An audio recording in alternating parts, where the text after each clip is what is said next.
Hey guys, Colin here at the Deep Tissue Massage Center to show you my two favorite exercises for activating your glute muscles, your butt muscles.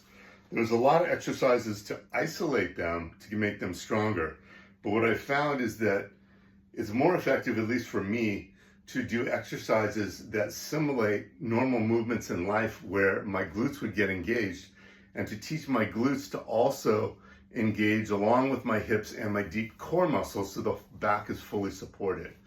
So what we're going to do first is a squat. This all comes from foundation training, which was developed by a guy named Eric Goodman. He used to live here in Santa Barbara. And the foundation squat is quite a bit different. So I'm just going to walk you through each phase of it. So try and be patient with this. I'm going to turn at a slight angle, like so. You should be able to see my feet. You should be able to see my knees and where those are and how much I'm actually bending my knees when I do this.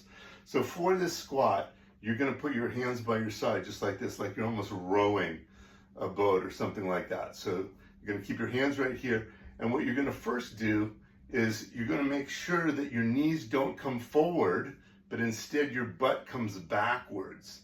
So it's almost like you're starting to bend over. As you do that, try and have the majority of your weight on your heels. That'll activate this whole rear chain of muscles that has to learn how to work together in order to better support you, and especially to support your low back. So butt comes back, weight is more on the heels, and now as I start to bring the butt farther back, my hands come forward as a counterbalance. My butt goes this way, my hands go this way. I'm able to balance myself that way, and I come down, and notice my knees are not coming in front of my feet. They're staying behind my feet, and my weight is staying primarily on my heels as I come down like this. I don't want to bend too deep like this. I still want to keep my arms up and kind of have my body at a 45-degree angle.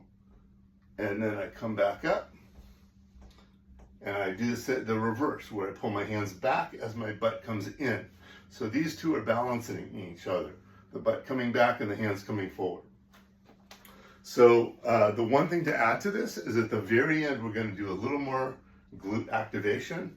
So one more time, I get in this position, I drop my butt back, weight on my heels, hands coming forward to counterbalance my butt coming back.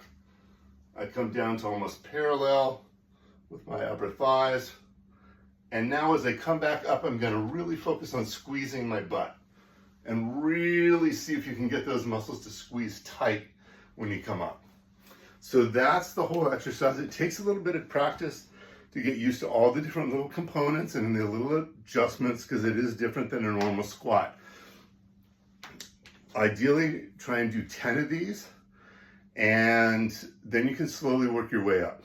As far as you can work your way up toward 20 or whatever you feel comfortable with. But starting with 10 is really good. Even 5 makes a difference.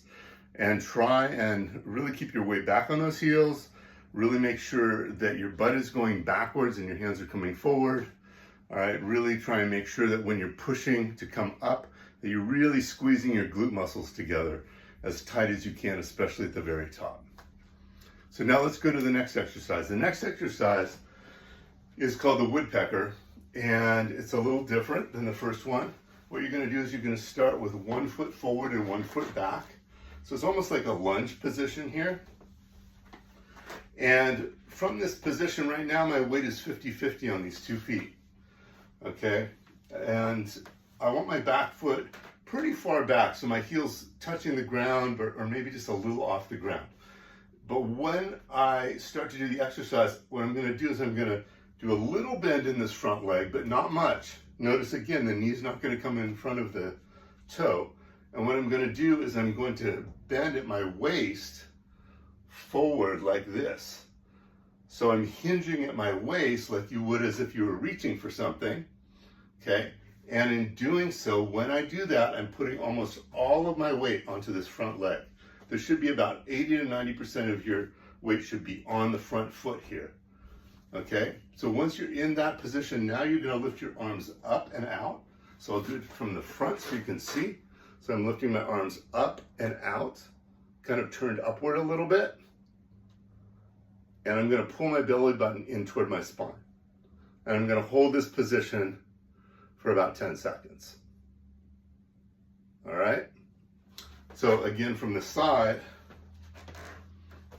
I shift my weight onto the front leg without letting the knee come forward. I hinge at the waist so that I bend forward at least at a 45-degree angle. Make sure that most of my weight is on that front leg. Lift my arms up and pull my belly button in toward my spine. That's activating all the hip muscles, the glute muscles, the low back muscles, and the transverse abdominis. So you want to hold this, like I said, for about 10 seconds, and then you'll do it with the other leg forward. So it's just the reverse. Now all the weight is going on to my left leg, and my left glute is carrying all that weight. So it's activating that left glute.